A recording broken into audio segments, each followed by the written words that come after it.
Hello friends, in this quick tutorial I'm gonna show how to turn off active status on Facebook. But before getting started this video, make sure to subscribe. How to 1 minute. Click on Messenger and click here 3 dot icon and turn off active status, and here you will find total 3 options to turn off active status.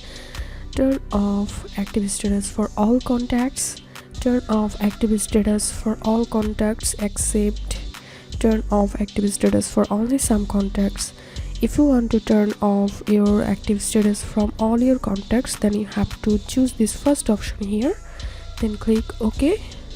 This is how we can turn off active status on Facebook. If you benefited a little from this video, then make sure to subscribe. How to 1 minute, and obviously hit the like button. Thank you.